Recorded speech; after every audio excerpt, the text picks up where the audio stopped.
Session start చేసుకునే ముందు Sunitha madam గురించి ఒకసారి బ్రీఫ్గా తెలుసుకుందాం. ఆల్రెడీ మనకి సెకండ్ బ్యాచ్ నుంచి ఎవ్రీ జూమ్ సెషన్ మనకి 2 days మనకి క్లాస్ ఇస్తున్నారు. మేడంకి ముందుగా దానికి కృతజ్ఞతలు. అట్లాగే చెన్నైలో ఇప్పుడు ప్రతి రాష్ట్రంలో ఇప్పుడు పిరమిడ్ స్పిరిచువల్ సొసైటీస్ భారతదేశ వ్యాప్తంగా అన్ని ప్లేసెస్లో విస్తరించినాయి. ధ్యాన కేంద్రాలు, ధ్యాన మందిరాలు, బిగ్ ప్రాజెక్ట్స్ ఉన్నాయి, స్మాల్ స్మాల్ ప్రాజెక్ట్స్. ఇట్లా దాదాపుగా మనం ఇండియాలోనే 3466 పిరమిడ్ మెడిటేషన్ సెంటర్స్ ఉన్నాయని రీసెంట్గా వచ్చిన అనాలిసిస్లో మనకు తెలిసింది. మరి అట్లాగే మేడము మరి ఒక స్త్రీగా ఉండి చెన్నైలో she the one of the pillar in PSS moment. మరి పత్రి సార్తో చాలా దగ్గరగా గురువు గారితో మరి ఆధ్యాత్మిక జీవితాన్ని జీవించారు మేడం గారు.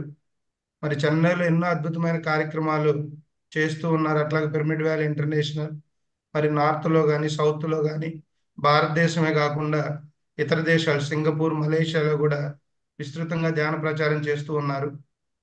మేడంని మనం కలుసుకోవటం మన అందరూ అదృష్టం ఈరోజు మరొకసారి.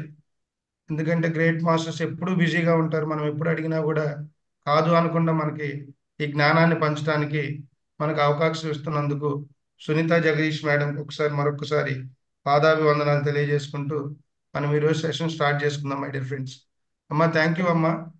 అమ్మా థ్యాంక్ యూ ఈరోజు కూడా ఇది శివ గారు. 5వ బ్యాచ్ 4వ రోజు. చాలా మంది కొత్త వారు ఉన్నారు. మరొకసారి ఏమనుకోకుండా మీ ఆధ్యాత్మిక ప్రయాణం గురించి ఒక 5 నిమిషాలు మాట్లాడుకొని ఈరోజు మనం టాపిక్ 7 బాడీస్ 7 చక్రాస్ లోకి మనం వెళ్దాం. Thank you. అట్లాగే మై డియర్ ఫ్రెండ్స్, చివరిలో క్వశ్చన్ అండ్ ఆన్సర్ సెషన్ ఉంటుంది. సో మీకు ఏమైనా క్వశ్చన్స్ ఉంటే కనుక అప్పుడు అడగొచ్చు. దయచేసి ఇప్పుడు అందరు మ్యూట్ చేసుకోండి. థ్యాంక్ యూ అమ్మా. థ్యాంక్ యూ అందరికి నమస్కారం. ముందుగా బ్రహ్మర్షి పితామహ పత్రిజీ గారికి ఆత్మపూర్వక వందనం తెలుపుకుంటూ ఈరోజు మనం అద్భుతమైన టాపిక్స్ తెలుసుకోపోతున్నాం. మన జీవితాన్ని నడిపించే ఒక సిస్టమ్ మనకు తెలియకుండా మనలో ఏం జరుగుతుంది, ఎందుకు మన జీవితం ఇలా ఉంది అన్న దానికి ఆధారం. దాని గురించి మనం తెలుసుకోబోతాం. అంతకుముందు నా ప్రయాణం ఒక 5 నిమిషాలు. నా పేరు సునీత జగదీష్ అండి. ఆంధ్రాలో పుట్టి పెరిగాము, కానీ చదివేటప్పుడే చెన్నైకి వచ్చి సెటిల్ అయ్యాం డాడీ బిజినెస్ పరంగా. సో అప్పటి నుంచి 40 ఏళ్లగా మేము తమిళనాడులో ఉంటున్నాం. నాకు బుద్ధి తెలిసినప్పటి నుంచి, అంటే 8 నెలల పాప అప్పటి నుంచి కూడా health problems, 8 months baby digestion problem start అయ్యింది. అప్పుడు పోలియో అటాక్ అయ్యింది. సో మెడిసిన్స్ అని డాక్టర్స్ అని తిరగడమే, అండ్ ఏ కొంచెం తిన్నా కూడా చాలా ఇబ్బంది పెట్టేది. సో చాలా చూసి చూసి తినాలి, అండ్ ఎక్కడికన్నా ప్రయాణాలు చేయాలంటే చాలా కష్టము. అలాగా ఎన్నో క్వశ్చన్స్ ఉండేది నా ప్రశ్నలు నా జీవితంలో, ఎందుకు ఇలాంటి ఒక ప్రాబ్లం అని. సో ఏది కూడా అంటే లోపల చాలా భయాలు ఉండేటివి, అండ్ థాట్స్ కూడా చాలా పాజిటివ్ గా ఉండేటివి కాదు. అండ్ చుట్టూ ఉన్న వాళ్ళు కూడా చిన్న పాపక నేను చాలా బొడ్డుగా ఉండేదాన్ని కాబట్టి అందరూ నన్ను హక్ చేసుకోవడం, ముద్దులు పెట్టడం నాకు ఇష్టం అయ్యేవి కాదు. సో ఇవన్నీ కూడా నా జర్నీ ఇలా ఉన్నప్పుడు ఒక రాష్ట్రంలో పుట్టాము, ఇంకో రాష్ట్రానికి వెళ్ళాము. ఎందుకు వెళ్ళామో తెలియదు, అంటే ఎందుకు జరిగింది ఆ మార్పు అనేది.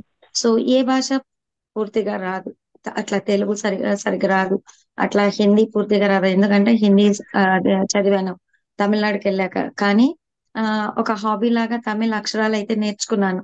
సో తమిళం మాట్లాడడం వస్తది కానీ చదవడం రాయడం రాదు. ఇలాగా అన్ని సగం సగం సగమే తెలుసు అని అనుకునేదాన్ని. ప్రతిదీ క్వశ్చన్ మార్క్ లాగానే ఉన్నింది. ఇలా ఉన్నప్పుడు ఇంకా నాకు భయాలు అవన్నీ కంప్లీట్ గా ఇవ్వలేదన్నమాట. సో మా ఫ్యామిలీలో నేనే ఫస్ట్ డిగ్రీ హోల్డర్ అన్నమాట. సో డిగ్రీ చదివాను, డాడీ చదివించారు. అండ్ కాలేజ్ కి వెళ్ళిన తర్వాతే కొంచెం నాలోని ఆ భయాలు తగ్గాయి. కానీ ఇంకా బాగా భయాలు ఉన్నాయి. అండ్ నా పైన నాకు అస్సలు కాన్ఫిడెన్స్ లేదు. నేను చూడడానికి బాగుండను, నాతో ఎలా అందరూ మాట్లాడతారు అని నేను అనుకునేదాన్ని అనమాట. సో తర్వాత పెళ్ళయింది. పెళ్లి కూడా 15 years తర్వాత మా ఇంట్లో నాదే పెళ్ళి అనమాట. సో నాకు బుద్ధి తెలిసినప్పటి నుంచి ఏ పెళ్లిళ్ళు చూడలేదు. సో అసలు అబ్బాయిని ఎలా సెలెక్ట్ చేసుకోవాలో తెలీదు. జాబ్ చేసే వాళ్ళని చేసుకోవాలి. మా తాతగారు నన్ను అడిగారు, జాబ్ చేసే వాళ్ళు కావాలా, బిజినెస్ చేసే వాళ్ళు కావాలా, ఎవరైనా పర్వాలేదు మంచి వాళ్ళగా ఉంటే చాలు. నాకు తెలీదు అసలు ఎలా సెలెక్ట్ చేసుకోవాలి ఏంటి అని. సో అలాగా కానీ ఫస్ట్ చూపు చూసింది మా వారినే. చూసిన వెంటనే నా లోపల నుంచి ఎంత హ్యాపీనెస్ అంటే నాకు తెలియకుండానే నా మొహంలో నవ్వు వచ్చేసేది. నాకే ఆ సిగ్గు అనిపించేది, ఏంది ఇలా బయటపడిపోతున్నాను, ఇలా నవ్వేస్తున్నాను అని. కానీ ఆపుకోలేకపోయేదాన్ని. అలాగా ఆ అంటే సోల్‌మేట్ అనేది అవన్నీ ఆ భాష అంతా ఇప్పుడు మనకు అర్థమవుతుంది గానీ, అప్పుడు తెలీదనమాట. సో, అలా కనెక్ట్ అయ్యాను. చూసిందే ఒకరినే ఆహ్, పె చదువు అయిన వెంటనే పెళ్లి చేసేసుకున్నాను. పెళ్లి చేసుకున్న వెంటనే అత్తగారింట్లో చాలా మార్పులు. అంటే వా ఇక్కడ పెరిగిన పద్ధతి, వాతావరణం అంతా ఎంత కామ్ అట్మాస్ఫియర్, ఎంత ఫ్రెండ్లీ అట్మాస్ఫియర్, ఎంత సేఫ్టీ అట్మాస్ఫియర్ అట్లాగుండేది. కానీ అక్కడికెళ్ళిన వెంటనే నోరు తెరిస్తే తిట్లే ఉంటది. వాళ్ళు మాట్లాడుకున్నదే కొట్లాటలాగుంటది. అంటే వాళ్ళ పెరిగిన వాతావరణం అట్లాంటిది. మార్కెట్‌లో వ్యాపారం. సో, వాళ్ళకి వాళ్ళు జాయింట్ ఫ్యామిలీ అన్నమాట. సో, కానీ ఆహ్, ఒకరొకరు మాట్లాడుకునేది అరుచుకుంటున్నారా? తిట్టుకుంటున్నారా? కొట్టుకుంటున్నారా? అన్నట్టుంటది. కానీ వాళ్ళు మాట్లాడుకుంటుంటారు. సో, ఇవన్నీ టోటల్‌గా డిఫరెంట్ అట్మాస్ఫియర్. అక్కడ వాళ్ళు నన్ను అర్థం చేసుకోవడానికి, నేను వాళ్ళని అర్థం చేసుకోవడానికి కొంచెం టైం పట్టింది. సో, ఇలా మా వారు చాలా మూర్ఖంగా ప్రవర్తించేవాడు. ఈయన్ని ఎట్లైనా మార్చుకోవచ్చు, మన మంచితనంతో మార్చుకోవచ్చని చాలా నమ్మకం ఉండేది. కానీ ఏది జరిగేది గాదు. అంత ఇంకా విపరీతంగా ఆహ్, ఆహ్, కోపమొచ్చేది. మూర్ఖంగా ప్రవర్తించేవాళ్ళు. సో, అన్ని క్వెషన్ మార్క్సే జీవితం. అండ్ మా బాబు పుట్టాడు. 2 ఇయర్స్ వరకు చాలా బాగుండింది. సెకండ్ ఇయర్‌లో వాడికి ఒకసారి బాగా టెంపరేచర్ వచ్చి ఫిట్స్ వచ్చింది. సో, తర్వాత మళ్ళీ పరిగెత్తు డాక్టర్ల దగ్గరికి. సో, ఇలాగా సగం జీవితం డాక్టర్స్‌తోనే సరిపోయిందనమాట. సో, అలా ఆహ్, ఆహ్, ప్రతిదీ క్వెషన్స్ అని ఉన్నప్పుడు అసలు ఫినాన్షియల్‌గా మా వారు సపోర్ట్ చేసేవాళ్ళు కాదు అస్సలు. చాలా నాకు ఇబ్బందిగా ఉండేదనమాట. కాబట్టి నాకు ఏ కష్టమొచ్చినా పూజ గదిలో ఎళ్లి, "భగవంతుడా ఇవన్నీ తట్టుకునే శక్తిని నాకివ్వు" అని అనుకోని వచ్చేసేదాన్ని. పూజలు చేసేదాన్ని. స్తోత్రాలు చదివి ఎవరేం జెప్తే అన్ని. స్తోత్రాలు చదివి ఈ వ్రతము, ఆ వ్రతము అన్నీ చేసేదాన్ని. తర్వాత డ్యాడీ ఇస్కాన్‌లో లైఫ్ మెంబర్ అయ్యారు. సో, ఎవ్రీ సండే ఇస్కాన్ టెంపుల్‌కెళ్ళి భజనలు జేసి, జపం చేసేదాన్ని. అన్నీ చేసేదాన్ని. సో, ఇలా ఉండేది నా జీవితం. అలాంటి సమయంలో ఒక 15 ఇయర్స్ నాకు పెళ్ళైన తర్వాత అప్పుడు నాకు ఫ్రీడమ్ ఇచ్చారు మా ఇంట్లో. మా అత్తగారు వాళ్ళు "నువ్వు హ్మ్. వాడి పైన డిపెండ్ అవ్వద్దు. నువ్వు ఏమైనా చేయాలంటే చేసుకో." అప్పటి వరకు నేను అడిగేదాన్ని మా వారికి, నేను బిజినెస్‌లో సపోర్ట్ చేస్తాను. ఎందుకంటే ఏ బిజినెస్ పెట్టినా లాస్. మార్చి మార్చి ఒక 10 బిజినెసెస్ ట్రై చేసేసాము. అన్నీ లాస్. సో, నాకు నేను ఆయన ఎక్కువ చదవలేదు. సో, 10థ్ వరకే చదివారు. నేను డిగ్రీ చదివాను. కానీ అరేంజ్డ్ మ్యారేజెస్ మా మమ్మీ వాళ్ళకు కూడా తెలీదు జాయింట్ ఫ్యామిలీ అని మా మేనత్త వాళ్ళు చెప్పారు.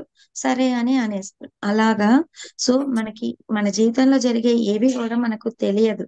కానీ నాకు ధ్యానంలోకొచ్చిన తర్వాత అర్థమైందేంటంటే, మన లైఫ్‌లో ఏం జరిగినా అన్నీ కరెక్ట్ గానే జరుగుతది. ఎందుకంటే, ఆత్మగా ఉన్నప్పుడు మనం అన్నీ ప్లాన్ చేసుకొనొస్తాం. మన భర్తని, మన తల్లిదండ్రులని, మన ఆహ్, పిల్లలని, మన సిట్యుయేషన్స్‌ని అన్నీ కూడా చక్కగా ప్లాన్ చేసుకొనొస్తాం. కానీ ఆ టైంలో మనకు తెలీదు. నాకే ఎందుకిలా జరుగుతుంది? నాకే ఎందుకు ఇలాంటి భర్తొచ్చారు? నాకే ఎందుకు ఇలాంటి పిల్లలు? అట్లాగా ప్రతిదీ మనకి క్వెషన్స్ గానే ఉంటది. కానీ ఎప్పుడైతే మన ధ్యాన జీవితంలో అడుగు పెడతామో, అప్పుడు మనకర్థమవుతది మన సిట్యుయేషన్స్ అంతా కూడా మన సోల్ ప్లాన్‌లో మనం నేర్చుకోవాల్సిన పాఠాలు ఏవైతే మిగిలిపోయి ఉన్నాయో, దానికి అనుగుణంగా మనము ఇవన్నీ క్రియేట్ చేసుకొనొస్తాము. వీళ్ళని చేసుకొనొస్తాము అన్నది నాకు తర్వాత ఈ ఆత్మజ్ఞానం అందిన తర్వాత అర్థమైందనమాట. సో, అలాగా ప్రతి ఒక్కటి కూడా పర్పస్‌ఫుల్ గానే జరుగుతది. నేను ఆంధ్రాలో పుట్టాలి. తెలుగు నాకు అర్థమవ్వాలి. పత్రి గారి జ్ఞానం నాకు బాగా అందాలి. ఈ జ్ఞానాన్ని నేను తమిళనాడులో ప్రచారం చెయ్యాలి. తమిళ్ వాళ్ళకి అందివ్వాలి. కాబట్టే ఆంధ్రాలో పుట్టి తమిళనాడులో మళ్ళీ వచ్చాను అన్నది అర్థమైంది. సో ప్రతి ప్రశ్నకి కూడా నాకు ధ్యానానికి వచ్చిన తర్వాత అన్ని జవాబులు దొరికాయి. మా ఆయన అందరిలాగా మంచి వ్యాపారం చేసి బాగా సంపాదన ఉంటే మేము ఈ ధ్యానాన్ని అందుకోవడానికి అంత సులభంగా దొరికేది కాదు. సో ఎప్పుడైతే మనకి జీవితంలో కష్టాలు వస్తాయో, అనారోగ్యం ఉంటది, లేకపోతే ఇలాగా ఫినాన్షియల్ ప్రాబ్లమ్స్ ఉంటాయి, రిలేషన్షిప్స్ ప్రాబ్లమ్స్ ఉంటాయి, సొల్యూషన్ కోసం వెతుకుతాము. ఏదైనా మంచిది అందుకోవాలంటే తొందరగా అందుకుంటాం అనమాట. పలాంది చెయ్యి, పలాంది మంచిది అంటే మనము అవునా అని ప్రయత్నమైనా చేస్తాం. లేకపోతే నాకు అన్ని బాగున్నాయి, నాకేంటి అవసరం అని మన నాకు టైం లేదు అని ఎప్పుడు ఈ ప్రాపంచిక విషయాలకే మనం ఇంపార్టెన్స్ ఇస్తూ దీనికి సమయాన్ని కేటాయిస్తాం. కానీ మా లైఫ్ పర్పస్, మా జీవిత ధ్యేయము ఈ ఆధ్యాత్మిక జ్ఞానాన్ని అందుకొని 10 మందికి పంచడం. అంటే మనకి ఈ ప్రాపంచిక విషయాల నుంచి మనం దూరంగా ఉండాలి. అందుకే ఏ బిజినెస్ పెట్టినా లాస్ లాస్ లాస్ వస్తుంది. సో ఇవన్నింటికి కూడా ఆధ్యాత్మిక రీజన్స్ అనేది ఉంటది. కానీ ప్రయత్నాలు కంపల్సరీ చెయ్యాలి. అండ్ మనకి ఏమి జరిగినా మంచి కొరకే అనేది అర్థం చేసుకోవాలి. సో ఇవన్నీ కూడా ధ్యానానికి వచ్చిన తర్వాత నాకు అర్థమైన విషయాలన్నమాట. సో ఇలాగా నా జీవిత ప్రయాణం. నేను తర్వాత నా 15 ఇయర్స్ తర్వాత నాకు ఎప్పుడైతే ఫ్రీడమ్ ఇచ్చారో అప్పుడు నేను ఆలోచించాను, నాకేం కెపాసిటీ ఉంది, నేనేం చెయ్యగలను అని ప్లే స్కూల్స్ స్టార్ట్ చేసి మా వారిని నేను చెప్పాను, మీరు నాకు సపోర్ట్ చెయ్యండి, మీరు మళ్ళీ ఏమీ చెయ్యొద్దు. ఎందుకంటే అప్పులు అప్పులు అప్పులు అయిపోయాయి బాగా. సో మీరేమి చెయ్యనంటేనే నేను ఏమైనా స్టార్ట్ చేస్తానని చెప్తే సరే అన్నారు. తర్వాత నేను స్కూల్ స్టార్ట్ చేశాను, ప్లే స్కూల్ స్టార్ట్ చేశాను. చాలా చక్కగా ఒక మ్యూజిక్, అంటే వీకెండ్స్ లో మ్యూజిక్ క్లాసెస్ పెట్టేవాళ్ళము. మా అత్తగారికి మ్యూజిక్ అంటే చాలా ఇష్టము. సో అందుకని మాస్టర్స్ ని రప్పించి మా ఇంట్లో మ్యూజిక్ క్లాసెస్ పెడుతూ ఉండేవాళ్ళం అనమాట. సో అలాగా మ్యూజిక్ క్లాసెస్, తర్వాత ఒక ప్లే స్కూల్, తర్వాత ఎక్స్ట్రా కరికులర్ యాక్టివిటీస్, అలా పిల్లలతో స్పెండ్ చేయడం అనేది నాకు చాలా ఇష్టం అనమాట. సో అలా చేసుకుంటూ చాలా బాగా డెవలప్ అయింది. 15 ఇయర్స్, సంవత్సరానికి 250 మంది పిల్లలు, 2 ఏళ్ల నుంచి 3 ఏళ్ల లోపు పిల్లలు మాత్రం వచ్చేవాళ్ళు. ఒక 1 ఇయర్ మా దగ్గర ఉంచుకొని వాళ్ళకు బేసిక్స్ ఇచ్చి తర్వాత ఎల్కేజీకి వేరే స్కూల్స్ కి వెళ్ళిపోతారు. అలాగా 15 ఇయర్స్ రన్ చేసాము. చాలా కాంపిటీషన్ ఉండేది మా స్కూల్ కి. అండ్ ఆ పిల్లలకి నేను ధ్యానము, జ్ఞానము అందించాను. వాళ్ళకి ఏ లెవెల్లో అందించగలము. సో ఆ పేరెంట్స్ అంతా వస్తారు కదా, వాళ్ళకి నేను ఎక్కడికి వెళ్ళి ఎతకాల్సిన పని లేదు. ప్రతి నెల వాళ్ళకి మీటింగ్ పెట్టి ధ్యానం చెప్పి తర్వాత పిల్లల యొక్క ఫర్దర్ డెవలప్మెంట్ ఏంటి అని చెప్పి పంపించేదాన్ని. సో ఇలాగా నాకున్న ఈ ఆధ్యాత్మిక జ్ఞానాన్ని నేను నా స్కూల్లో ఇంప్లిమెంట్ చేస్తూ వచ్చానన్నమాట. సో నాకు స్కూల్ అన్నది నేను స్టార్ట్ చేయడము, ఈ ధ్యానం అందడము రెండు ఒకేసారి జరిగాయి నా జీవితంలో. సో అలాగా 15 ఇయర్స్ ఈ జర్నీలో చాలా అద్భుతమైన, అంటే 15 ఇయర్స్ నేను హౌస్ వైఫ్ ఉన్నాను. తర్వాత 15 ఇయర్స్ ఒక స్కూల్ రన్ చేశాను. దీనికి నాకు రాష్ట్ర విభూషణ్ అవార్డు ఇచ్చారు. చక్కగా ఆధ్యాత్మిక జ్ఞానాన్ని పిల్లలకు అందిస్తున్నానని. సో అలాగా 15 ఇయర్స్ రన్ చేశాను. ఆ రెండు సమానంగా, అంటే నేను అప్పుడప్పుడే ధ్యానం అన్నది నాకు అందింది. సో నేను ఏదైతే చెయ్యాలో వర్క్, నాకు ఫిజికల్ నీడ్స్, అంటే మనకు ప్రాపంచిక అవసరాలని తీర్చాలి, అలాగే నా ఆధ్యాత్మిక ఎదుగుదలకి నాకు సమయం ఉండాలి అని చూసి నేను నా పాత్ని నేను చూస్ చేసుకున్నాను. So half a day school చేసేదాన్ని, హాఫ్ ఎ డే చక్కగా క్లాసెస్ చేయడము. మా స్కూల్ ని ఎంత చక్కగా ఉపయోగించుకున్నానో, పొద్దున ధ్యానం జరిగేది, గ్రూప్ మెడిటేషన్ జరిగేది, సాయంకాలం ధ్యానం జరిగేది, ఎక్స్ట్రా కరికులర్ యాక్టివిటీస్ జరిగేది. అండ్ చాలా మంది 20 టీచర్స్ ఉండేవాళ్ళు. సో నేను ఉండాల్సిన అవసరం లేదు. ఎప్పుడైతే నా అవసరం ఉందో అప్పుడు నేను ఉండేదాన్ని. తర్వాత తమిళనాడు అంతా తిరిగి ప్రచారం చేశాను. ఎన్ని క్లాసెస్ చేశానో, పత్రి గారు ఎప్పుడు వచ్చినా మా ఇంట్లో దిగేవాళ్ళు. సో పత్రి గారితో తమిళనాడు మొత్తం తిరిగాను. ఎన్నో జర్నీస్, ఒక మ్యాగజైన్ స్టార్ట్ చేసాము, ట్రెక్కింగ్స్ చేసాము. సో ఎన్ని వర్క్స్ చేయాలో, ఒక ధ్యాన యజ్ఞాలు, 7 days ధ్యాన యజ్ఞం. ఇప్పుడు మనకి హైదరాబాద్ లో 11 days ధ్యాన మహాచక్రాలు జరుగుతాయి కదా, అప్పుడు అలాగా ఎవ్రీ డిసెంబర్ 7 days యజ్ఞం ఉండేది. సో ఆ యజ్ఞం ఒకటి చేశాం తమిళనాడులో. అలాగా 3 డేస్ యజ్ఞాలు ఎన్నో చేశాము, 1 డే వర్క్ షాప్స్, మౌన ధ్యానాలు, సేత్ వర్క్ షాప్, ఇలాగా అన్నింటికి టైం ఉండేది నాకు. సో ఇలాగా ఇన్సూరెన్స్ కన్సల్టెంట్ గా ఉండేదాన్ని, తర్వాత హ్యాండ్ రైటింగ్ క్లాసెస్ చెప్పేదాన్ని, అబాకస్ చెప్పించేదాన్ని, వేరే మాస్టర్స్ ని రప్పించి ఆర్ట్ అండ్ డ్రాయింగ్, డాన్స్, అలాగా ఎవ్రీ డే స్కూల్లో యాక్టివిటీస్ ఉండేటివి. ఇవన్నింటితో పాటు నా పిల్లలకి ఏ ట్యూషన్స్ లేవు, పిల్లలకి చక్కగా చదువు చెప్పించేదాన్ని, ఇంట్లో నేనే వంట చేసేదాన్ని. ఇన్ని చేస్తున్నా కూడా నాకు టైం ఉంది, ఇంకా నాకు టైం ఉంది, ఇంకా నాకు ఎనర్జీ ఉంది అని అనిపించేది after coming in to meditation. అదే ధ్యానానికి ముందు నా అసలు టైర్డ్ అయిపోయేదాన్ని. నాకు ఇంతే వీలవుతుంది, నాకు ఇంకా టైం లేదు అని అన్నింటికి రెస్ట్రిక్షన్స్, లిమిటేషన్స్ ఉండేది. ఎప్పుడైతే ధ్యాన జీవితంలోకి అడుగు పెట్టానో నా అంతటా నాకు చాలా హెల్తీ లైఫ్. ఆ రోజు నుంచి ఈ రోజు వరకు డాక్టర్ దగ్గరికి వెళ్ళలేదండి. అలాగా 20 years నుంచి ఈ జర్నీ అద్భుతంగా ఉంది నాకు. సో దగ్గర దగ్గర 20 years అవుతుంది నేను ధ్యాన జీవితంలోకి అడుగు పెట్టి. సో చాలా అద్భుతమైన జీవితం జీవిస్తున్నాను. సో ఇప్పుడు కూడా ఛాలెంజెస్ ఉన్నాయి, ఏది మారిపోదు చుట్టూ, అదే భర్త, అదే పిల్లలు, అలా అదే ఫినాన్షియల్ సిచ్యువేషన్స్ అన్ని అవే. కానీ ముందు ఏడుస్తూ ఉండేదాన్ని, ఇప్పుడు యాక్సెప్ట్ చేసుకుంటూ, సో దాన్ని ఎలా ఎదుర్కోవాలో హాయిగా నేర్చుకుంటున్నాను. ఇప్పుడు ఏడుపు అనేది లేదు, అన్ని కూడా నవ్వుతూ నేను దాన్ని ఫేస్ చేయగలుగుతున్నాను. సో మనము ఈ శారీరక దీనిలో వచ్చామంటే ఇవన్నీ మనకి ఖచ్చితంగా ఉంటాయి ఛాలెంజెస్. ఎందుకంటే ఎన్నో పాఠాలు నేర్చుకోవడానికి వచ్చాము, కానీ అవి ఎలా నేర్చుకోవాలి, ఏడుస్తూ నేర్చుకోవాలా, నవ్వుతూ నేర్చుకోవాలా, తొందరగా నేర్చుకోవాలా, కష్టపడి నేర్చుకోవాలా, ఇవన్నీ మన చేతుల్లో ఉంటాయి. సో ఆధ్యాత్మిక జీవితంలో ఎప్పుడైతే అడుగు పెడతామో అప్పుడు ఇవన్నీ మనకు యాడ్ అవుతాయి అన్నమాట. సో 20 years నుంచి చాలా హ్యాపీ లైఫ్ జీవిస్తున్నాను. మా పిల్లలు చాలా చిన్నగా ఉన్నప్పుడే, పాప సెకండ్ స్టాండర్డ్, బాబు 5th 6th ఉన్నప్పుడు మేము ఆ ఈ ధ్యానంలోకి వచ్చాము. సో అప్పటి నుంచి కూడా పిల్లలు కూడా మాతో పాటు ఈ జర్నీలో ఉంటూ ఉన్నారు. చాలా చక్కగా మా పాప పెళ్లి పత్రి సారు పక్క నుండి, మేడము పత్రి మేడము సారు పక్క నుండి చేశారు. సో ఏవైతే మనకు మన జీవితంలో జరగాలో చాలా ఈజీగా, చాలా అద్భుతంగా జరుగుతాయండి. సో ఇది నా జీవితము. థ్యాంక్ యూ, మీరందరూ చాలా పేషెన్స్ గా నా జీవితాన్ని విన్నారు. అండ్ ఇప్పుడు మనం సబ్జెక్ట్ లోకి వెళ్తాం. సో ఈ రోజు మనం చక్రాస్ గురించి తెలుసుకుంటాం అండ్ 7 bodies గురించి తెలుసుకుంటాం. సో 7 bodies అంటే మనం చూడగలిగేది ఈ శరీరం ఒక్కటే. ఇక 7 శరీరాలు అంటున్నారే, ఏంటిది, మనకు కనిపించవు కదా, మనకి కనిపించేది ఈ శరీరం ఒక్కటే కదా. సో మనకు కనిపించేది ఈ శరీరం, అందుకు మనము కేవలం ఈ శరీరానికి మాత్రమే ఇంపార్టెన్స్ ఇస్తామన్నమాట. సో దీనికోసమే, అంటే శరీరంని కష్టపెట్టకూడదు అస్సలు. మనం ధ్యానం చేయాలంటే అయ్యో ఇక్కడ నొప్పి వస్తుంది, అక్కడ నొప్పి వస్తుంది, నాకు కూర్చోవడానికి అవ్వట్లేదు అని మనం అనుకుంటూ ఉంటాము. సో శరీరానికి ఇంపార్టెన్స్ ఇస్తూ చేయవలసిన ఇది చెయ్యమన్నమాట. కానీ ఈ శరీరము చాలా తాత్కాలికము.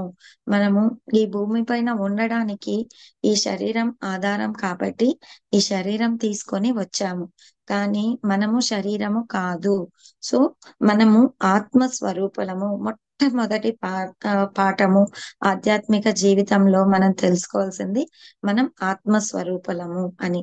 సో ఎప్పుడైతే మనకి ఈ సత్యం అర్థం అవుతుందో అప్పుడు ఈ శరీరానికి మనము ఇంపార్టెన్స్ అన్నది తగ్గిస్తాము. ఎందుకంటే పొద్దున లేచినప్పటి నుంచి రాత్రి పడుకునేంత వరకు కూడా ఏం తినాలి, ఏం వండుకోవాలి, తినడం కోసమే మన వ్యాపారాలు, తినడం కోసమే, పొట్ట కోసమే కోటి విద్యలు అని మనము ఏమైనా చేయడానికి రెడీగా ఉంటాం. ఎందుకంటే మన శరీరానికి సుఖాన్ని ఇవ్వడానికి, మన శరీరాన్ని ఆ ఆరోగ్యంగా ఉంచుకోవడానికి అండ్ మన కుటుంబాన్ని పోషించుకోవడానికి. సో మనకి ఇవన్నీ అవసరం, అవసరం లేదనట్లేదు, కానీ ఇదే జీవితం కాదు, అది మనం తెలుసుకోవాలి. సో రెండింటిని చక్కగా బ్యాలెన్స్ చేయగలగాలి. ప్రాపంచిక జీవితాన్ని, ఆధ్యాత్మిక జీవితాన్ని చక్కగా బ్యాలెన్స్ చేయగలగాలి. ఎట్లాగైతే రెండు కళ్ళు మనకి ఇంపార్టెంటో, రెండు కళ్ళు ఉంటేనే మనము కంప్లీట్ గా చూడగలుగుతాము. అలాగే రెండు కాళ్ళు ఉంటేనే మనము చక్కగా బ్యాలెన్స్ చేస్తూ నడవగలుగుతాము. అలాగే రెండు పట్టాల మీద మాత్రమే ఒక రైలు ప్రయాణం చేయగలుగుతుందో, ఒక కాయిన్ కి ఎలాగైతే రెండు పక్కల ఉంటాదో, అంటే ఒక పక్క మాత్రము ఉండి ఇంకో పక్క ప్లెయిన్ గా ఉంటే ఆ కాయిన్ కి వాల్యూ ఉండదు. అలాగే మన జీవితంలో కూడా ప్రాపంచిక జీవితం ఎంత ఇంపార్టెంటో, అలాగే ఆధ్యాత్మిక జీవితం కూడా అంతే ఇంపార్టెంట్. రెండు కూడా ఇంపార్టెంట్. కొంతమంది ఏం చేస్తారంటే, నాకు అవన్నీ ఏమీ అవసరం లేదు, నా ప్ర నా కుటుంబము, నా జీవితము నేను చూసుకుంటే చాలు అని మన ఏమాత్రము ఆత్మపరంగా ఆలోచించము, ఆత్మ ఎదుగుదల కోసము ఏమీ చెయ్యము. సో అది కంప్లీట్ లైఫ్ కాదనమాట. సో సగం ఒక సైడ్ ఆఫ్ కాయినే మనం చూస్తున్నట్టు. ఇంకొంతమంది ఏం చేస్తారంటే, నాకు ఈ సంసారంతో పని లేదు, నా ఆత్మ పరంగా ఎదుగుదలే నాకు ఇంపార్టెంట్ అని సన్యాసం పుచ్చుకొని ఏ కొండలకో కోనలకో వెళ్ళి సాధన చేయాలి అనుకుంటారు. ఏ మాత్రము కుటుంబానికి ఇంపార్టెన్స్ ఇవ్వరు, బాధ్యతలు నిర్వహించరు. సో దీన్ని వదిలేసి అది చెయ్యాలి అని అనుకుంటారు. అది కూడా తప్పు. అప్పుడు కూడా మనము ఒక సైడ్ ఆఫ్ కాయినే మనము చూస్తున్నట్టు. ఎప్పుడైతే రెండిటికి ఇంపార్టెన్స్ ఇచ్చి సంసారంలోనే నిర్వాణం పొందగలమని అర్థం చేసుకుంటామో, అప్పుడు మాత్రమే మనం కంప్లీట్ గా ఎదగగలుగుతాము. పత్రి గారు మనకు అదే నేర్పించారు. కాబట్టి మనం ఈ శరీరం గురించి తెలుసుకుంటూ ఇంకా దీని వెనకాలన్న ఆత్మ జ్ఞానాన్ని మనం తెలుసుకోవాలి. సో మనం కేవలం చూస్తున్న ఈ స్థూల శరీరం మాత్రం కాదు, మనం 7 శరీరాల యొక్క కలయిక.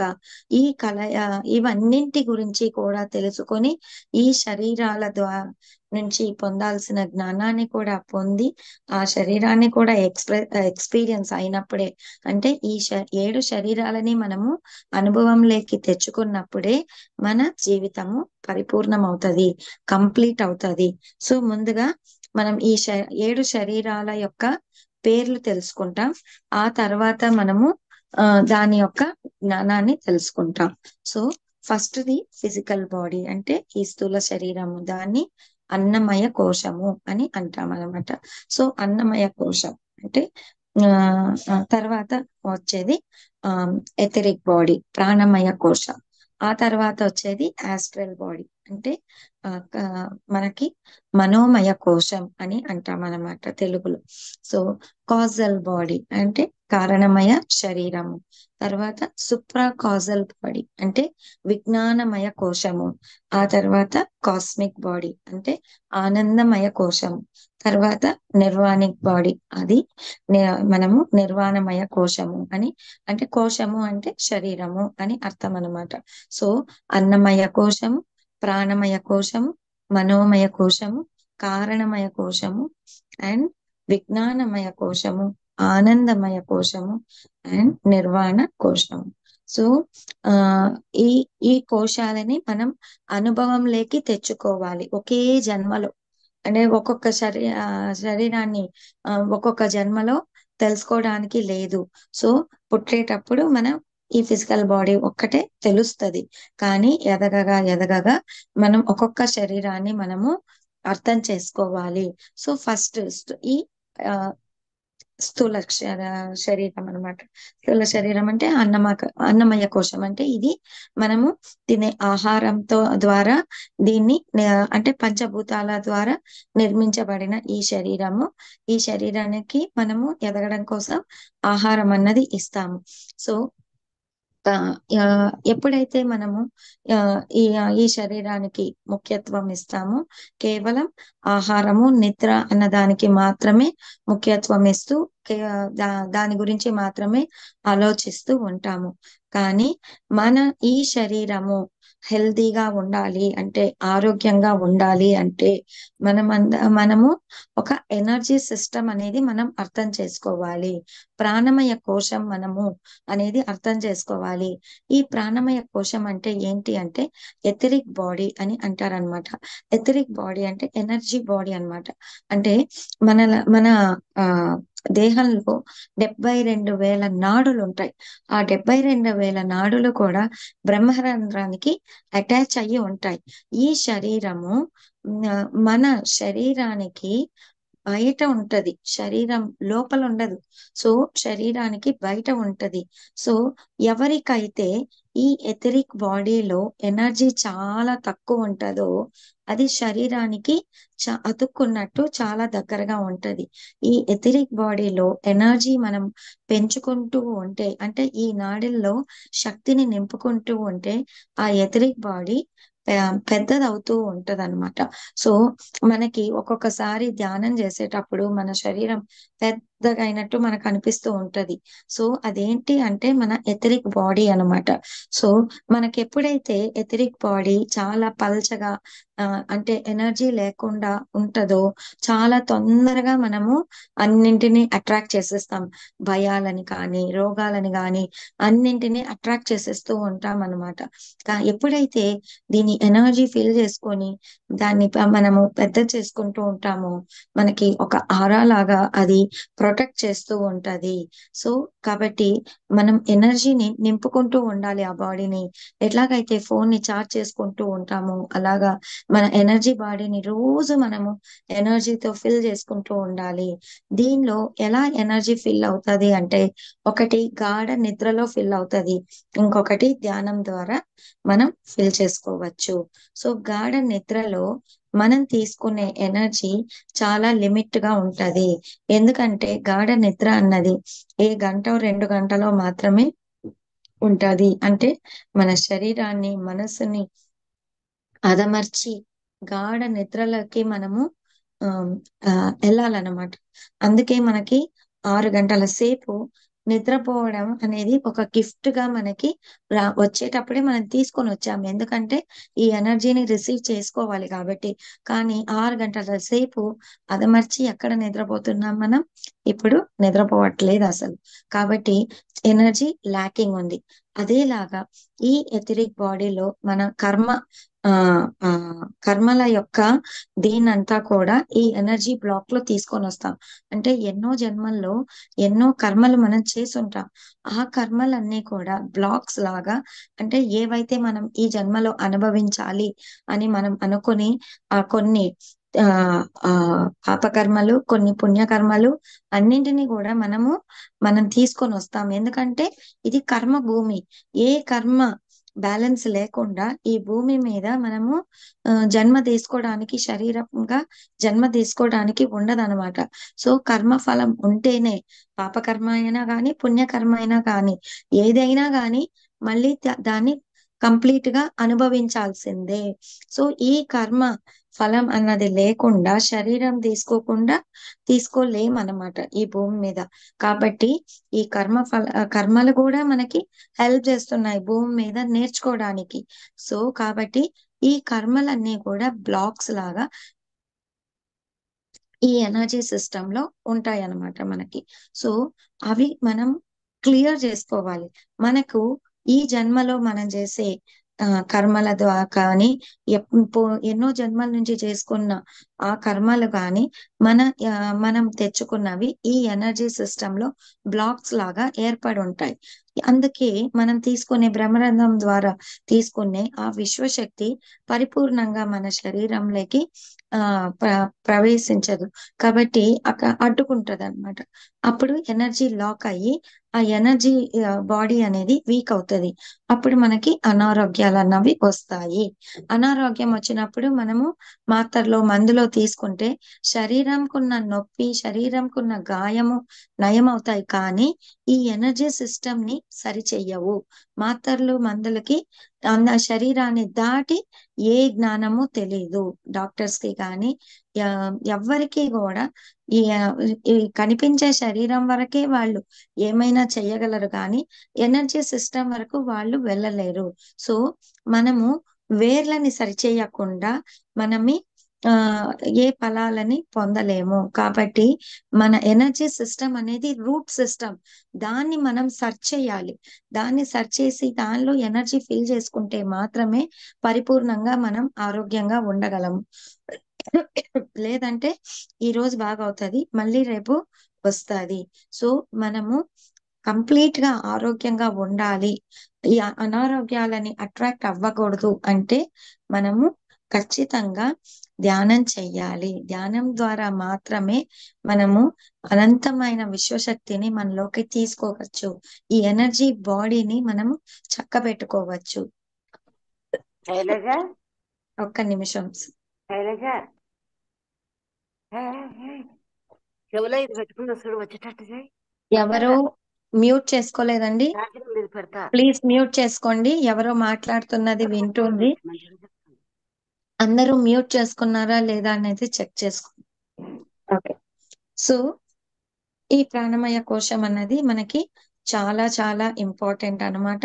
సో దీన్ని మనము ఎప్పుడూ కూడా కంప్లీట్ గా ఫిల్ చేసుకుంటూ ఉండాలి. సో ఆ నెక్స్ట్ మనము ఎప్పుడైతే ఎనర్జీ బాడీలో కంప్లీట్ గా ఎనర్జీ ఫ్లో అయ్యి అది మనము ఎనర్జీ ఫిల్ చేసుకుని ఉంటామో ఆ తర్వాత నెక్స్ట్ బాడీలోకి వెళ్తాం. అది మనోమయ కోశం. సో మనం అందరము కూడా ఆస్ట్రల్ బాడీ అని అంటారు ఇంగ్లీష్ లో. అంటే సూక్ష్మ శరీరము. మనలో సూక్ష్మ శరీరం అన్నది ఒకటి ఉంటుంది. అది మన బొడ్డు నుంచి ఒక సిల్వర్ కార్డ్ అని ఒక ఎనర్జీ కార్డ్, అంటే ఒక ఆ ఉమ్, ఆ, ఒక దీంతో కనెక్ట్ అయి ఉంటది అనమాట. సూక్ష్మ శరీరానికి మన ఫిజికల్ బాడీకి ఒక కనెక్షన్ ఉంటది అనమాట. అది ఒక లైట్ లాగా ఒక ఎనర్జీతో కనెక్ట్ అయి ఉంటది. ఆ సూక్ష్మ శరీరము మన ఈ స్థూల శరీరం ఎలా ఉందో అదే షేప్ లో అదే సైజ్ లో ఉంటది అనమాట. సో అది ఎప్పుడు ప్రతిరోజు మనం నిద్రపోతున్నప్పుడు అది మనలో నుంచి బయటకు వెళ్తది. బయటకు వెళ్ళి ప్రకృతిలోకి వెళ్ళి అంతా అక్కడ ఉన్న శక్తిని అంతా తీసుకొని గ్యాదర్ చేసుకొని మనలోకి వస్తది. సో నిద్రలో జరిగేటప్పుడు అది మనకు అన్కాన్షియస్ గా జరుగుతుంది అనమాట. కానీ ఎప్పుడైతే ధ్యానంలో ఆ ఆస్ట్రల్ బాడీ బయటకు వస్తుందో జ్ఞానం శక్తితో పాటు జ్ఞానాన్ని కూడా తీసుకొని వస్తది. అంటే అది ఎక్కడికి వెళ్తుంది, ఎందుకు వెళ్తుంది, ఏం సంబంధం ఉంది ఆ స్థలానికి మనకి అని ఎంతో జ్ఞానాన్ని మనకి తీసుకొని వస్తుంది అనమాట. సో ఈ ఆస్ట్రల్ బాడీ అన్నది మన గురించి మనం తెలుసుకోవడానికి ఉన్న ఒక టూల్ అన్నమాట. సో ఎప్పుడైతే ధ్యానం చేస్తామో అప్పుడు మనము ఆ నిద్ర అవస్థలోకి వెళ్తాం. అంటే శరీరము మనసు కామ్ గా ఉండి మనము ఎటువంటి అలజడి లేకుండా ఎప్పుడైతే ఆ కామ్ స్టేట్ కి వెళ్తామో అప్పుడు సూక్ష్మ శరీర యానం అన్నది జరుగుతుంది. అప్పుడు అది అంటే మనం ఎరుక స్థితిలో జరుగుతుంది. జరిగినప్పుడు మనకి ఎంతో జ్ఞానం అందివ్వబడుతుంది, ఎంతో శక్తిని మనం నింపుకోగలుగుతాము. సో ఈ మనోమయ కోశంకి ఎటువంటి అడ్డు ఉండదు. అంటే ఇప్పుడు ఈ స్థూల శరీరంతో ఒక రూమ్ లో నుంచి మన గోడని దాటుకుని వెళ్ళలేం. మనకి ఒక డోర్ కావాలి. ఆ డోర్ ఉంటేనే మనం బయటకు వెళ్ళగలుగుతాం. కానీ ఈ సూక్ష్మ శరీరంకి అవన్నీ ఏం అవసరం ఉండదు. గోడల్లో నుంచి దాటుకుని వెళ్ళిపోతది. అండ్ ఏ ప్రపంచంలో ఏ స్థలానికన్నా వెళ్ళగలుగుతది. ఈ ప్రపంచాన్ని దాటి అంటే భూమిని దాటి ఏ లోకాలకన్నా వెళ్ళగలుగుతాది. సో దానికి ఎటువంటి ఇది ఉండదన్నమాట. సో నిప్పుల్లో కాలదు అట్లాగా. సో ఆ సూక్ష్మ శరీరం ద్వారా మనము అనంతమైన జ్ఞానాన్ని తెలుసుకోగలుగుతాం అన్నమాట. సో ఈ మనోమయ కోశాన్ని మనం యాక్టివేట్ చేసుకోవాలి. సో మనోమయ కోశం అంటే మన మనసుకి సంబంధించింది అనమాట. అంటే జ్ఞానానికి సంబంధించింది. సో మనము ఈ శరీరం మాత్రమే కాదు, మనము ఆత్మస్వరూపులము అన్న జ్ఞానము ఆ కోశానికి మనం వెళ్ళినప్పుడు మనకు అర్థం అవుతుంది. మనల్ని మనం చూసుకోగలుగుతాం. ఓహో నేను వేరు, ఈ శరీరం వేరా అని మనం తెలుసుకోగలుగుతాం. సో ఈ ఎరుక మనం అనుభవపూర్వకంగా మనం ఈ జ్ఞానం తెలుసుకోవాలంటే ఖచ్చితంగా మనం ఈ ఆస్ట్రల్ బాడీ ని ఎక్స్పీరియన్స్ అవ్వాలి. సో ఆ తర్వాత కాజల్ బాడీ అంటే కారణమయ శరీరం అన్నమాట. సో మన ప్రతి ఒక్క జీ జీవితంకి ఒక కారణం ఉంటుంది. కారణం లేకుండా మనం జన్మ తీసుకో అంటే ఏదో పాఠాలు నేర్చుకోవడానికి, ఆత్మ ఎదగడం కోసం మనము ఒక కారణం తోటి, పర్పస్ తోటి మనం ఈ భూమి మీదకి జన్మ తీసుకుంటాం. కాబట్టి ప్రతి ఒక్క ఆ ఆ దీనిలో కూడా అంటే ప్రతి ఒక్క జన్మలో కూడా మనం ఏదో ఒక కారణం తీసుకొని వస్తాం. ఆ కారణం ఎప్పుడైతే తెలుసుకుంటామో, దాన్ని మనం నేర్చుకుంటామో, ఆ పాఠాలు నేర్చుకుంటామో, అప్పుడే ఆ జీవితానికి పరిపూర్ణత అన్నది ఉంటది. మనం కారణమే తెలుసుకోకుండా పుట్టినాము, చచ్చినాము, పోయినాము అని అంటే ఒక జంతువు పుడతది, పెరుగుతది, తన పిల్లల్ని అది పెంచుతది, తర్వాత అది వయసు అయిపోతది, చచ్చిపోతది. మనం కూడా ఒక జంతువులాగా జీవించడానికి రాలేదు. మనకి మనసు అన్నది ఒకటి ఇచ్చారు, ఆలోచన అన్నది ఒకటి ఇచ్చారు. మనకి ఎన్నో కెపాసిటీస్ ఉన్నాయి. సో 84,000 లక్షల జీవరాశుల్లో మానవ జన్మ ఉత్తమమైన జన్మ అని అంటారు. ఇంత ఉత్తమమైన జన్మ మనం తీసుకున్న తర్వాత మనం చేయవలసిన పని ఏంటి అని మనం తెలుసుకోవాలి. సో మన జీవితం యొక్క కారణం మనం తెలుసుకోవాలి. పర్పస్ ఆఫ్ లైఫ్ తెలుసుకోవాలి. అందుకే రమణ మహర్షి దగ్గర ఎవ్వరు వెళ్ళినా నిన్ను నువ్వు తెలుసుకో, నిన్ను నీవు తెలుసుకో అని అంటూ ఉంటారు. అంటే నేనెవరు, ఎందుకోసం వచ్చాను, ఈ భూమి మీదకి నేనేం నేర్చుకోవాలి అనేది మనకు మనం తెలుసుకోవాలి. ఎప్పుడైతే ఆ పర్పస్ కి మనం కనెక్ట్ అవుతామో అప్పుడు ఈ కాజల్ బాడీని మనం ఎక్స్పీరియన్స్ అయినట్టు అని అర్థం అన్నమాట. సో కాజల్ బాడీని ఎక్స్పీరియన్స్ అయినప్పుడు మాత్రమే మన లైఫ్ పర్పస్ ని మనం తెలుసుకోగలుగుతాము. ఆ బాడీలో ఈ పర్పస్ అన్నది ఉంటుంది. ఓకే. సో ఆ తర్వాత సుప్రా కాజల్ బాడీ. సో మన ఈ జన్మకి, ఈ ప్రస్తుతం ఎత్తుకున్న జన్మకి ఎలాగైతే ఒక కారణం ఉందో, మన ఆ పూర్ణాత్మ అని ఉంటది. అంటే ఆ ఆత్మ మనల్ని సృష్టించింది. ఒక తల్లి ఎంతో మంది బిడ్డల్ని కని పెంచుతది. సో కానీ ఆ బిడ్డలు కూడా ఒక ధ్యేయం ఉంటది. నేను ఒక డాక్టర్ అవ్వాలి. ఒక్కొక్క బిడ్డకి ఒక్కొక్క ఎయిమ్ ఉంటది. ఒక ఇంజనీర్ కావాలనో, ఒక టీచర్ కావాలనో, ఒక క్రికెట్ ప్లేయర్ కావాలనో వాళ్ళకి ఒక గోల్ ఉంటది. కానీ వీళ్ళందరినీ పెంచడానికి తల్లికి ఒక గోల్ ఉంటది. వీళ్ళందరినీ మనం సరిగ్గా పెంచాలి అని. సో అలాగా మనకు ఒక పూర్ణాత్మ అని ఉంటది. ఈ ఆత్మలంతా సృష్టించిన ఒక పూర్ణాత్మ. సో ఆ పూర్ణాత్మకు ఒక పర్పస్ అని ఉంటది. అంటే అది యూనివర్సల్ పర్పస్ అన్నమాట. అది మహాకారణ శరీరం లో ఉంటదన్నమాట. సో దాన్ని మనం ఎప్పుడైతే అంటే కేవలం ఈ శరీరం కోసం మాత్రం ఈ జన్మ కోసం గురించి మాత్రం కాకుండా విశ్వ కళ్యాణం కోసం మనం ఎప్పుడైతే ఆలోచిస్తామో ఆ కారణానికి కూడా అంటే విశ్వానికి కూడా మనం ఉపయోగపడాలి అని అనుకుంటామో అది విజ్ఞానమయ కోశం. అంటే మనం కళ్ళతో చూసే జ్ఞానం మాత్రమే కాదు, ఎంతో అనంతమైన జ్ఞానం ఉంది. ఎంతో మంది మనకి జ్ఞానాన్ని అందించడానికి రెడీగా ఉన్నారు అని ఎప్పుడైతే మనం తెలుసుకుంటామో, ఆస్ట్రల్ మాస్టర్స్ కనెక్ట్ అయ్యి వాళ్ళ ద్వారా జ్ఞానాన్ని తెలుసుకుంటామో అప్పుడు విజ్ఞానమయ కోశంని మనం కనెక్ట్ అయినట్టు.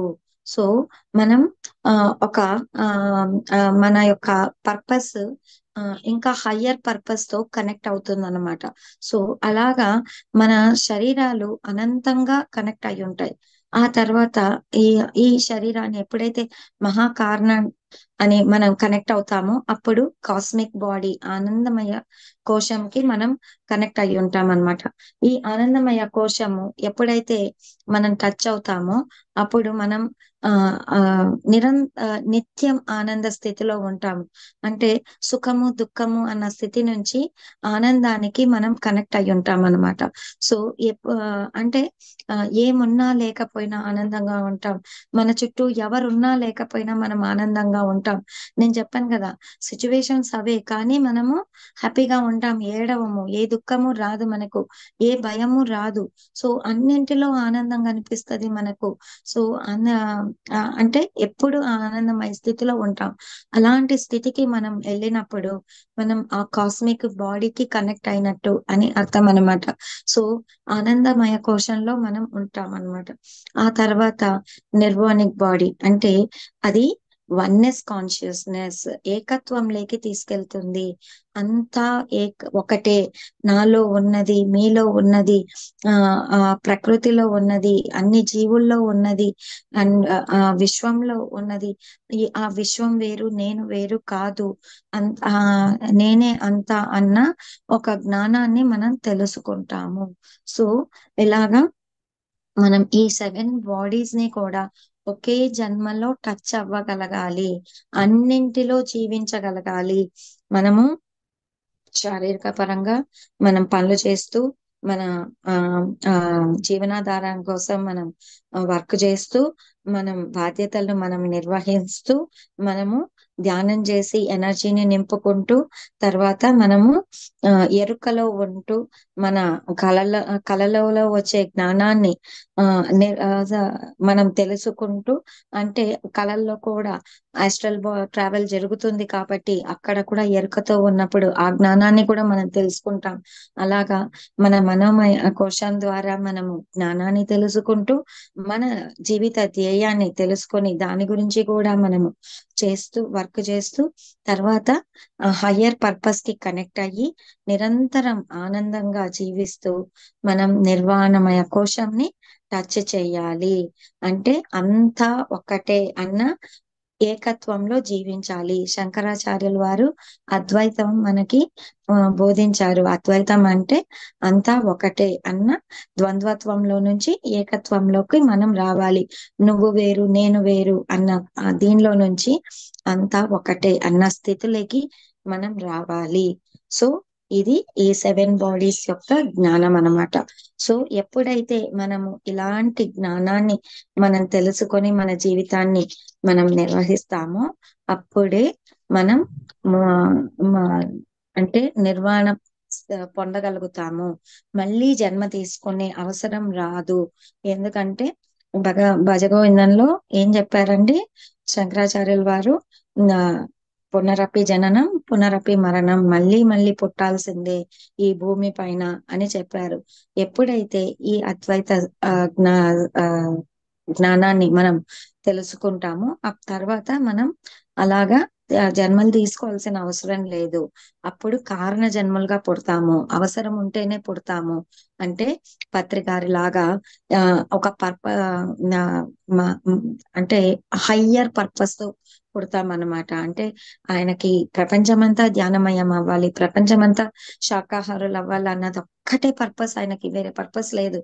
కానీ మనకి పర్పస్ చాలా చిన్న చిన్న పర్పసెస్ ఉంటాయి, కానీ ఇలాంటి హయ్యర్ పర్పస్ కోసము, అంటే 10 మంది కోసమే జన్మ తీసుకుంటూ ఉంటాము. అలాగా మనం చూసే ఎంతో మంది యోగులు, ఎంతో మంది వీళ్ళంతా కూడా వాళ్ళు హయ్యర్ పర్పస్ తో వస్తారనమాట వాళ్ళు. అలాగా మనం కూడా ఒక కారణ జన్మలాగా జన్మ కావాలంటే తీసుకుంటాం, లేకపోతే లేదు. కానీ మనం ఎప్పుడే ఈ జ్ఞానం తెలుసుకోకపోతే కంపల్సరిగా మళ్ళీ భూమి మీద పుట్టాల్సి ఉంటది. కానీ ఈ శరీరం పోతే మళ్ళీ భూమి మీదకి రావాలంటే ఎంత కష్టము, ఎన్ని వేల సంవత్సరాలు మనం వేచి ఉండాలో.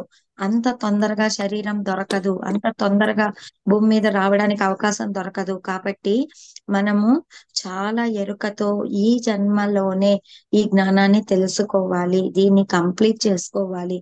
ఈ అంటే మనం నిరంతరం ఈ ధ్యానాన్ని వదలకూడదు. అందరూ అనుకుంటారు నాకు ఈ జబ్బు ఉంది, నాకు ఈ కష్టం ఉంది, దానికోసం ధ్యానం చేస్తున్నాను అనేసి. ఇవన్నీ ఒక కారణం మాత్రమే ఈ ఆధ్యాత్మిక జీవితంలోకి రావడం కోసం.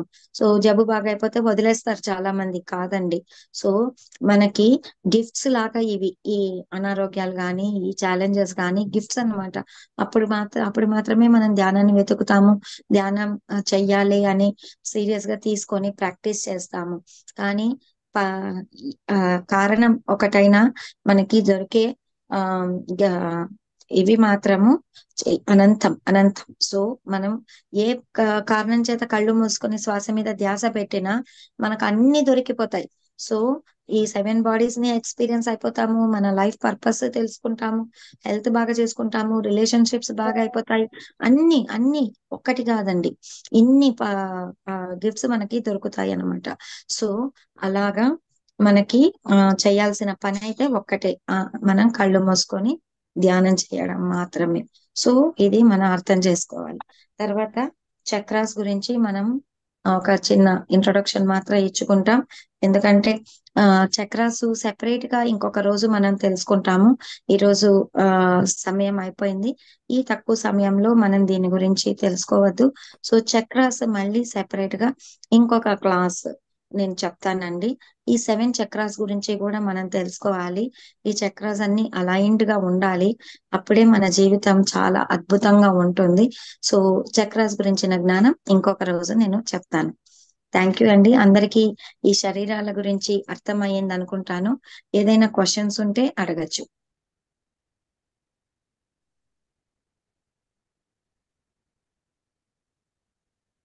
అర్థమయ్యిందా అవ్వలేదా? ఏవైనా డౌట్స్ ఉన్నాయా?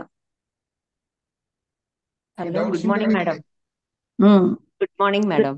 గుడ్ మార్నింగ్, చెప్పండి. మీరు చాలా బాగా ఈ శరీరాల గురించి చెప్పారు. నేను ఎప్పుడు అంటే ధ్యానం అంటే తెలుసు గాని ఈ శరీరాలు లోపల ఇంత ఉంటుంది, అవన్నీ మనకి కనెక్ట్ అవ్వాలి, కనెక్ట్ అవుతుంది ధ్యానం ద్వారా, లేకపోతే మన బిహేవియర్ మన ఇవన్నీ మారతాయి అనే Yes. విషయం మాత్రం నాకు ఇప్పుడే తెలిసింది. అంటే నిజంగా ఫ్యాక్ట్ చెప్తున్నాను. నాకు ఈ లోపల శరీరాలు అవన్నీ తెలియదు, అంటే కాస్మిక్ ఎనర్జీ అంతవరకే తెలుసు. కానీ అంతే. మీరు చాలా బాగా చెప్పారు మేడం. మీరు అసలు మీ జీవితం ఇన్ని కష్టాల్లోంచి వచ్చి బయటికి మీరు ఒక యా, స్కూల్ పెట్టి ఒక పిల్లలకి చిన్నప్పటి నుంచి మీరు ధ్యానం నేర్పిస్తూ సూపర్ మేడం, చాలా బాగా చెప్పారు. నేను చాలా విషయాలు తెలుసుకున్నానని అనుకుంటున్నాను దీని ద్వారా, మీ స్పీచ్ ద్వారా. ఇన్ని థ్యాంక్ యూ. శరీరాలు, ఈ శరీరాలన్నింటినీ లింక్ చేయడం సూపర్ బాగా చెప్పారు మేడం. మనకి ఓకే. ఇప్పుడు ధ్యానం చేసేటప్పుడు వచ్చే ఎక్స్పీరియన్సెస్ కూడా మనకు అర్థం అవుతాయి అన్నమాట. సో మన పర్పస్ ని ఎలా తెలుసుకోగలుగుతామంటే ఆ పర్పస్ కి కనెక్ట్ అయినామా లేదా అని. సో ఏదైనా మనము ఆ ఆ ఆ, ఈ స్పిరిచువల్ జర్నీలోకి వచ్చాక ఏ పని చేస్తే అంటే మళ్ళీ మళ్ళీ చేసినా కూడా ఒకే హ్యాపీనెస్ క్యారీ చేస్తూ ఉంటాము, అదే మన లైఫ్ పర్పస్. అదే కొంతమందికి పాంప్లెట్స్ డిస్ట్రిబ్యూట్ చేయాలంటే చాలా ఇష్టం ఉంటది, అంటే ఈ చెప్పాలి, ఈ జ్ఞానాన్ని పంచాలి అని. కొంతమందికి టీచింగ్ ప్యాషన్ గా ఉంటది అనమాట. సో టీచ్ చేయగలుగుతారు. సో ప్రతిసారి 10 మందిని ఇంకా పోగేసుకొని ఈ జ్ఞానాన్ని పంచుతూ ఉంటారు, వాళ్ళకి ఆ టీచింగ్ కెపాసిటీ ఉంటది. అలా మన లైఫ్ పర్పస్ కి ఏ పని చేస్తే మళ్ళీ మళ్ళీ చేసినా కూడా సేమ్ హ్యాపీనెస్ మనం ఫీల్ అవుతామో అది మన పర్పస్ అనమాట. Exactly so madam. అలాగ మనము తెలుసుకోగలుగుతాం. సో మనకి లైఫ్ లో జరిగేటివన్నీ మనం అబ్జర్వ్ చేస్తూ ఉండాలి. ఏదో రోజు కళ్ళు మూసుకొని అరగంట కూర్చోమన్నారు కదా అని కూర్చొని లేసేయడం కాదనమాట. సో అలా కనెక్ట్ అవుతాం మనం. అవునా? Okay madam, thank you very thank you. Much. Thank you. Thank you madam, బాగా చెప్పారు. అంతాను అందరినీ కనెక్ట్ చేసే విధంగాను చాలా నీట్ గా చక్కగా తీసుకుంటున్నారు. ఏ క్లాస్ కి ఆ క్లాస్ మరి. Thank you. నమస్తే మేడం. Yes sir. మేడం, ఇప్పుడు మరి మీరు 7 శరీరాల గురించి చెప్పారు. మనం ధ్యానం చేసేటప్పుడు ఒక్కొక్క శరీరం నుంచి పైకి వెళ్ళాలి. అది వెళ్ళేటప్పుడు ఒక్కొక్క శరీరంలో నుంచి ఎలా వెళ్ళగలము, దానికి కొంచెం ఏదైనా ఒక ఎగ్జాంపుల్స్ ద్వారా చెప్తే కొంచెం బాగా ఈజీగా అర్థమవుతుంది. యాక్చువల్ గా మనము ప్రయత్నం చేసి ప్రయత్నపూర్వకంగా ఏది చెయ్యలేం సార్. మనం ధ్యానం చేసి ఎనర్జీని పెంచుకుంటూ ఉంటే ఒక శరీరం నుంచి ఇంకో శరీరానికి అదే ప్రయాణం చేస్తుంది. మనం ఎరుకతో ఉండి ఆ జ్ఞానాన్ని తెలుసుకోవడం మాత్రమే, ధ్యాన సాధన ద్వారా మాత్రమే మనకి ఈ 7 శరీరాల్ని టచ్ చేయగలుగుతాం. లేదంటే మనము కేవలం ఈ శరీరంకి ఇంపార్టెన్స్ ఇస్తూ జీవిస్తాము. అండ్ ఈ ప్రాణమయ శరీరం ఎఫెక్ట్ చేస్తూ ఉంటది మనల్ని. ఎథరిక్ బాడీ ఈ స్థూల శరీరాన్ని ఎఫెక్ట్ చేస్తూ ఉంటది. గాఢ నిద్రలో సూక్ష్మ శరీరాన్ని మనం చేస్తాం. కొన్నిసార్లు మనకి కళల్లో ద్వారా మనకి ఆ సూక్ష్మ శరీరం అన్నది అనుభవం వస్తది కానీ మనకి ఎరుక ఉండదు. అంటే అది తెలీదనమాట. ఎక్కడికో వెళ్ళినట్టు ఉంటది, ఏదో చూసినట్టు ఉంటది.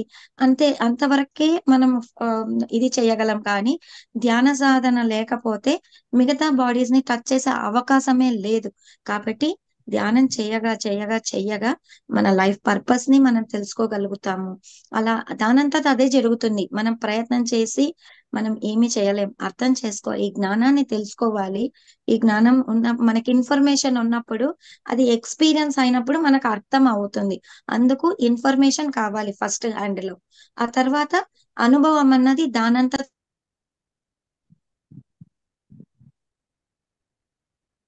సారీ అండి, మధ్యలో ఫోన్ వచ్చింది.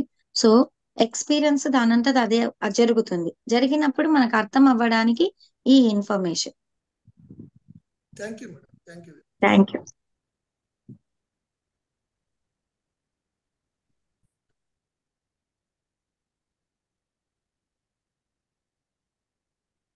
సో థ్యాంక్ యూ అండి, నాకు ఈ అవకాశం ఇచ్చినందుకు. అందరూ చాలా చక్కగా విన్నారు. అండ్ శివ నాకు ఈ లోపలే పరిచయం, కానీ అద్భుతమైన మాస్టరు. అండ్ 2 years గా తనతో ఈ జర్నీ చూస్తున్నాను. అబ్బాయిని చాలా డెడికేషన్ ఉంటది. అండ్ చాలా గొప్ప మాస్టర్ కూడా. తను మాట్లాడుతూ ఉంటే నేనే చాలా నేర్చుకున్నాను. సో ఇంత మంచి మాస్టర్ ద్వారా మీరు కనెక్ట్ అయ్యారు.